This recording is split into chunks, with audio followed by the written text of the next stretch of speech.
Hello friends, welcome to our channel School Prep. This is the first part of class 8 science chapter 1st, crop production and management.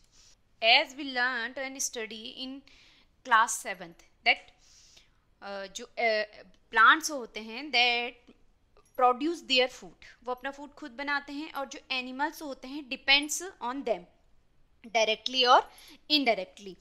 तो जितने भी animals हैं including human being वो सबके सब क्या होते हैं, प्लांट्स पर डिपेंड करते हैं। यानी हमें प्लांट्स से क्या मिलता है, फूड मिलता है। अब वो प्लांट्स में चाहे सीरियल्स हों, चाहे वेजिटेबल्स हों, चाहे ऑयल्स वाले प्लांट हों या डिफरेंट टाइप ऑफ फ्रूट्स हों, जितने भी हमें कहाँ से मिलता है, जो फूड मिलता है वो हमें कहाँ से मिलता है, प्लांट्स से मिलता है।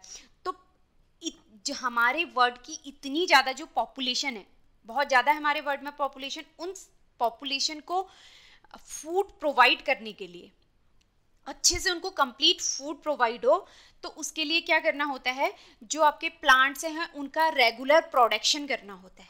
रेगुलर प्रोडक्शन एंड मैनेजमेंट करना होता है कि उस जो फसल है या वो प्लांट्स हैं उनको कैसे रखा जाए, उन जितने भी प्लांट्स हैं उनसे जो सीरियल्स हमें मिलते हैं उनका कैसे मैनेजमेंट किया जाए।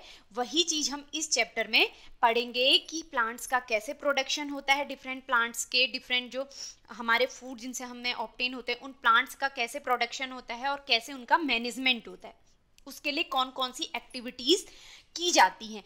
इन्हीं सब के बारे में हम इस चैप्टर में डिटेल में डिस्कस करेंगे। So topics to be covered in this chapter are crop production practices, soil preparation, sowing, manure, fertilizers, irrigation, traditional method of irrigation, modern method of irrigation, protection against weeds, harvesting and storage. अब हमने बोला कि हम क्या करते हैं, जो different type के प्लांट्स हैं, चाहे वो सीरियल्स हैं, चाहे वो पल्सेज हैं, चाहे वो डिफरेंट टाइप ऑफ वेजिटेबल्स हो गए या फ्रूट्स हो गए, जितने भी प्लांट्स हैं उनको क्या करना, ग्रो करना, दैट इज फार्मिंग। वो क्या है, farming. The science of farming, जो फार्मिंग की जो साइंस है उसको क्या बोला जाता है, एग्रीकल्चर। तो एग्रीकल्चर मीन्स कृषि, खेती। क्या है खेती, जो हम फार्मिंग करते हैं। फार्मिंग में क्या क्या इंक्लूड्स होता है, farming includes cultivation of plants. जितने भी प्लांट्स हैं जो हमको कमर्शियली बेनिफिशियल होते हैं हमारे लिए, जो हमको जिनको हम यूज़ करते हैं, actually all plants are useful for us, उन प्लांट्स का उनको कल्टीवेट करना, ठीक है, उनको ग्रो करना, उनकी टेक केयर करना, तो उनको उनका cultivation, that is farming. And farming also includes rearing of animals.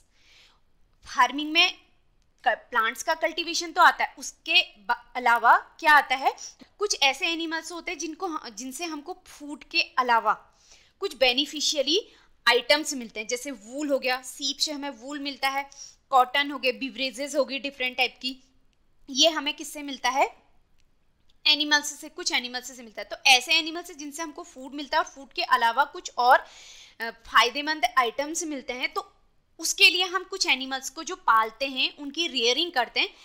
ये भी क्या होता है, फार्मिंग में इंक्लूड्स होता है। जैसे हम मिल्क के लिए काउस पालते हैं, बफेलोज को पालते हैं और गोट्स को हम पालते हैं। और अगर हम एग्स वगैरह लें तो एग्स के लिए हम क्या करते हैं, मुर्गियों को पाला जाता है, मुर्गी पालन किया जाता है। तो ये सारी चीज़ें किस में आती हैं, फार्मिंग में आती है। तो farming, cultivation of plants and rearing of animals, both includes in farming. और the science of farming is called agriculture. Agriculture is the main occupation of majority of people in India. तो means India की जो maximum population है उनका पेशा क्या है, agriculture का है। The next is crop. अब हमने कहा कि हम फार्मिंग करते हैं। फार्मिंग में हम क्या करते हैं, डिफरेंट टाइप के प्लांट्स कल्टीवेट करते हैं। तो इसी में जब हम डिफरेंट टाइप के प्लांट्स कल्टीवेट करते हैं तो क्या होता है, जब एक एरिया में, किसी एक प्लेस में बहुत लार्ज स्केल में कमर्शियली, यानी जिसको हम आर्थिक रूप से, जिससे हम पैसे कमा सके कमर्शियली, ठीक है, तो लार्ज स्केल में कमर्शियली जब एक प्लेस पे सेम टाइप की कोई प्लांट को क्या करा जाता है, कल्टीवेट किया जाता है। सेम टाइप ऑफ प्लांट, जैसे हम किसी लार्ज स्केल में सिर्फ वीट बोते हैं किसी फील्ड में, ठीक है, या हम किसी फील्ड में केवल पैडी की खेती करते हैं, फार्मिंग करते हैं, सिर्फ उसमें धान ही धान बोते हैं, या आप कभी देखते हैं जो डिफरेंट टाइप ऑफ वेजिटेबल्स होता है उनकी खेती की जाती है, एक बहुत बड़े स्केल में सिर्फ वेजिटेबल्स ही वेजिटेबल्स को उगाया जाता है, ठीक है। तो जब सेम टाइप के प्लांट क्या करे जाते हैं, कल्टीवेट करे जाते हैं, ग्रो करे जाते हैं किसी एक प्लेस पे, और कैसे, किसी लार्ज स्केल पर, और जिससे हमको कमर्शियली फायदा हो, तो उसको क्या बोला जाता है, क्रॉप बोला जाता है। तो हम इसकी डेफिनेशन देख लेते हैं। When plants of the same kind are grown and cultivated at the one place on a large scale commercially, they are called crop. तो क्रॉप क्या है, जैसे वीट की क्रॉप हो गई, हम बहुत सारे फील्ड्स में एक ही जगह पर क्या करते हैं, उसको ग्रो करते हैं, कल्टीवेट करते हैं। धान की खेती होगी, शुगर केन की खेती हो गई, एंड डिफरेंट टाइप की पल्सेस की खेती होगी। हम देख लेते हैं अब डिफरेंट टाइप्स ऑफ क्रॉप के डिफरेंट टाइप्स देख लेते हैं। इसमें आ गया पहला पल्सेस। देखिए पल्से में लेंटिल्स हो गए, और कौन कौन सी पल्सेस होती हैं, ब्लैक ग्राम हो गई, पीज हो गए, ग्रीन ग्राम हो गई, और ग्राम, ठीक है। ये सारी चीजें किसमें आती है, पल्सेस में, और इनकी खेती की जाती है और बड़े लेवल पे की जाती है, बड़े खेतों में की जाती है, फील्ड्स में की जाती है। The next one is serials.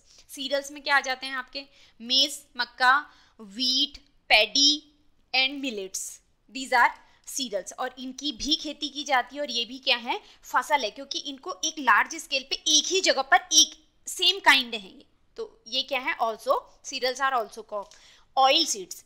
अब कुछ प्लांट्स ऐसे होते हैं जिनके जो सीड्स होते हैं उनसे हमको ऑयल ऑब्टेन होता है, तो that are oil seeds plants. तो उन प्लांट्स की खेती करना, जैसे सोयाबीन आपके हो गए, अलसी का तेल हो गया, हमको ग्राउंड नट हो गया, कैस्टर ऑयल मिलता है, तो इनको भी हम क्रॉप कह सकते हैं अगर हम इनके लार्ज स्केल पर अगर हम इनकी फार्मिंग करें, तो ये भी क्या होते हैं, क्रॉप्स होते हैं। अब देखिए vegetables, different type of vegetables, आप रेडिस की खेती कर सकते हैं या गाजर। अब मार्केट में देखिए इतना सारा अगर हमको सब्जियां मिलती हैं हमें मार्केट से, तो कहीं ना कहीं किसी लार्ज स्केल में कहीं ना कहीं वो सब्जियां क्या करी हैं, कल्टीवेट की जा रही हैं, तभी वो मार्केट में आती हैं और मार्केट से हम लेते हैं उन्हें। कुछ तो ऐसे होते हैं जिनको घर पे ही खेती करते हैं, वो कुछ, और बहुत सौ के वहाँ ऐसा भी होता होगा कि वो मार्केट में बेचते भी होंगे। तो किसकी खेती की जा रही है, वेजिटेबल्स की खेती की जा रही है।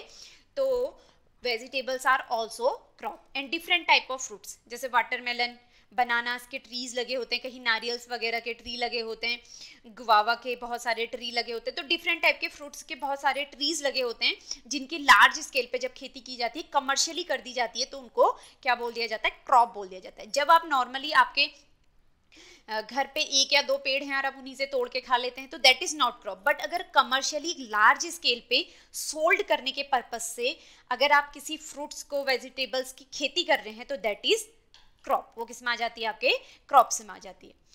The next one is types of crop in India. अब डिफरेंट टाइप की क्रॉप्स है हमारे इंडिया में, मेनली जैसे गेहूं, धान, शुगर केन और ऑयल्स हो गए, पल्सेस हो गए। बट इन सबको हमने मेनली टू पार्ट्स में डिवाइड किया गया है। टू टाइप्स की क्रॉप होती हैं, first is kharif and second is rabi.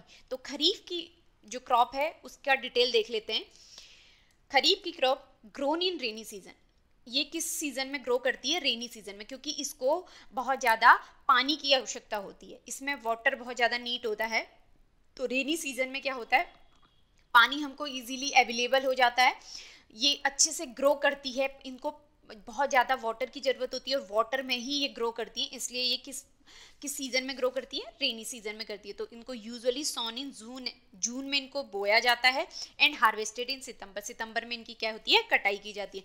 Needs high temperature and plenty of rainfall to grow properly, इनको हाई टेम्परेचर की जो ज़रूरत होती है। जून के महीने में बहुत ज़्यादा गर्मी होती है ना, तो गर्मी इनको किसकी ज़रूरत होती है, बहुत ज़्यादा टेम्परेचर की ज़रूरत होती है कि ताकि ये प्रॉपरली ग्रो कर सके, अच्छी फसल हो सके। और रेनफॉल की ज़रूरत भी होती है, उसमें बरसात का महीना भी होता है, रेनी सीजन होता है, तो इनको प्रॉपर जितना इनको चाहिए होता है, सूटेबल होता है जितना वाटर इनके लिए, ये इनको उनकी रेनफॉल से मिल जाता है। और जहाँ अगर वाटर की, इनको सिंचाई के लिए बहुत ज़्यादा पानी की ज़रूरत होती है, अगर रेन नहीं होता जिस सीज़न में, तो या फसल खराब हो जाएगी या किसी और आपके जो अलग होंगे सिंचाई के कुछ और माध्यम होंगे, उनसे इनको प्रॉपर वे में ग्रो करने के लिए इनकी सिंचाई की जाती है, कहीं और से वाटर की आवश्यकता को पूरा किया जाता है। इसके एग्जाम्पल्स हैं खरीफ की फसल के maize, soybean, sugar cane, paddy, groundnut and cotton. Okay, और जो आपकी पैडी है,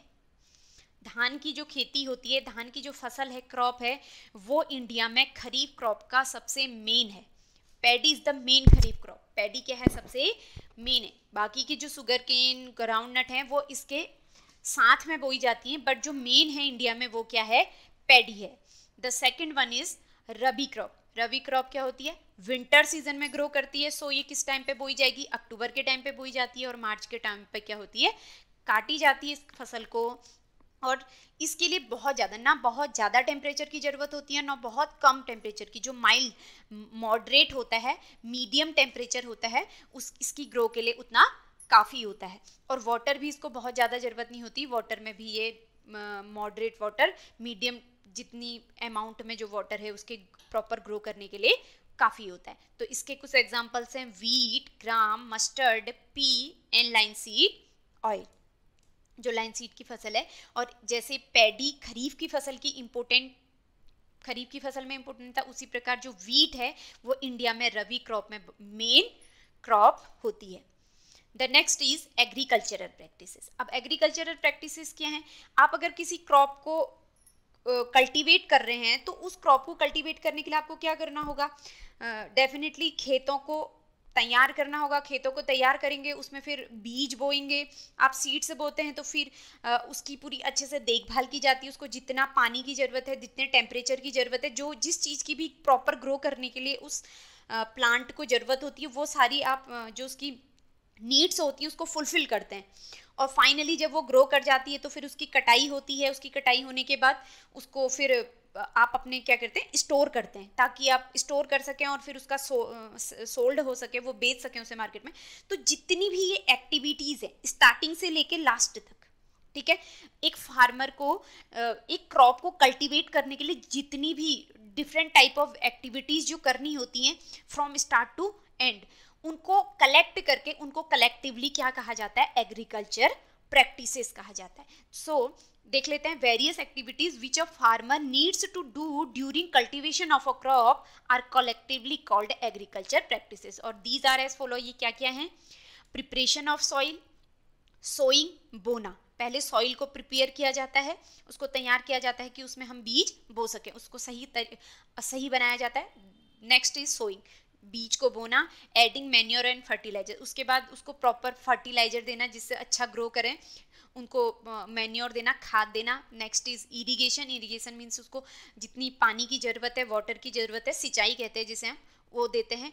प्रोटेक्टिंग फ्रॉम वीड्स, उसके बाद जो खेत में जितने भी आपके फील्ड्स में जो वीड्स हो जाते हैं, मीन्स खरपतवार हो जाती है, जो खराब चीज़ें होती हैं, घास वगैरह जो फसल को अच्छे से ग्रो नहीं करने देती हैं, उनको क्या करना, उनसे प्रोटेक्ट करना या उनको किनारे करना। फाइनली जब फसल पूरी तरह ग्रो हो जाती है उसे हार्वेस्टिंग करना, उसकी कटाई करना, और जब आपकी कटाई हो जाती है तो उसका क्या करना, स्टोरेज करना। ये सारी क्या हैं, एग्रीकल्चरल प्रैक्टिसेस हैं। तो नेक्स्ट वीडियो में हम इन्हीं एग्रीकल्चर प्रैक्टिसेस की डिटेल में डिस्कस करेंगे। तो आई होप आपको इतना समझ में आ गया होगा कि हमारे इंडिया में कौन कौन सी फसल होती हैं, क्रॉप्स क्या हैं, एंड कौन कौन सी एक्टिविटीज़ है जो एग्रीकल्चर प्रैक्टिसेस में होती हैं, और इनको डिटेल में हम नेक्स्ट वीडियो में डिस्कस करेंगे। Till then keep watching. Thank you for watching. See you in next video.